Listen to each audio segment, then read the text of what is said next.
नमस्कार। आज सारस्वत बाल मंदिर प्रांगण रे पालित हो सारी 80तम स्वाधीनता दिवस। जो दिवस अवसर रे कुनी कुनी पिला माने प्रभात फेरी आरंभ करथिले आजिर कार्यक्रम। सेमानक कुनी कुनी पदयात्रा रे मुखरित होइथिला जयपुर जयनगर। पिलामानंकर मधुर कंठरे रघुपति राघव गान समस्तंकु मुखरित करिथिला। एही प्रभात फेरी कार्यक्रम परे परे पिलामाने फेरी आसीथिले विद्यालय को एवं सेठारे आरंभ करिथिले परवर्ती कार्यक्रम। गोष्ठी शिक्षा अधिकारी कार्यालयर वरिष्ठ सदस्य शशिभूषण दास मुख्य अतिथि रूप में जोग देबा बेले अनुष्ठानर सभापति अनुप सामंतराय एवं उपदेष्टा उदयशंकर जानी महोदय जोग देइथिले। तापरे आरंभ होइथिला पिलामानंकर एक स्वतंत्र आकृति रे निज उपस्थिति प्रदान। म्यूजिक ताले ताले पिलामाने सुंदर भावरे निज निज स्थान रे उपस्थित रही आम जातीय फूल पद्म को प्रस्फुटित करैथिले सारस्वत बाल मंदिर प्रांगण रे। खूब सुंदर अतीव सुंदर थिला एही पिलामानंकर दंडायमान स्थिति, जहाँकि अभिभावक अभिभाविका एवं अतिथि को चमत्कृत करिथिला। तापरे पिलामानंक द्वारा सामूहिक जातीय संगीत वंदे मातरम गान करा जाइथिला एवं परे मुख्य अतिथि समेत समस्त अतिथि मानंक सहयोग रे पताका आरोहण करी उत्तोलन करा जाई जनगण मन अधि गान करी स्लोगान प्रदान करा जाइथिला। एहा परे मुख्य अतिथि श्रीजुक्त शशिभूषण दास निजर वक्तव्य उपस्थापन करथिले।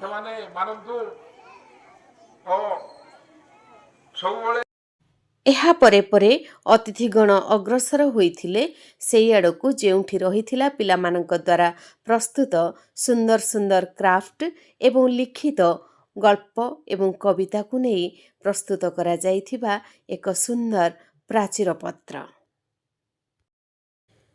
पिलामानंक द्वारा प्रस्तुत एही प्राचीर पत्र सम्मुखरे प्रदीप प्रज्वलन करी मुख्य अतिथि एवं उपस्थित अतिथिगण उन्मोचित करिथिले संभावना प्राचीर पत्र सारस्वत बाल मंदिर। एहा परे परे उपदेष्टा उदयशंकर जानी महोदय एवं सभापति श्रीजुक्त अनुप कुमार सामंतराय निजर अभिभाषण व्यक्त करथिले। तापरे एही दिवस अवसर रे आयोजित होइथिबा भिन्न भिन्न प्रतियोगितार फलाफल अनुसारे कृति छात्र छात्री मानकु पुरस्कृत करा जाइथिला। चलित वर्ष उपखंड स्तरीय ओडिया एवं इंग्राजी उभय वक्तृता प्रतियोगिता रे प्रथम स्थान ग्रहण करिथिबा सुलग्ना रथ एवं युवराज पट्टनायकंकु सम्मानित करा जाइथिला मंच रे। जातीय पताकार तीन रंगरे ए कुनी कुनी देशप्रेमी माने पगड़ी पिंधि तांकर खुशी को आकाश छुआ करथिले। एही अवसर रे भिन्न भिन्न देशात्मबोधक गीत एवं नृत्य परिवेषण करी सारस्वत बाल मंदिर आज मुखरित होइथिला।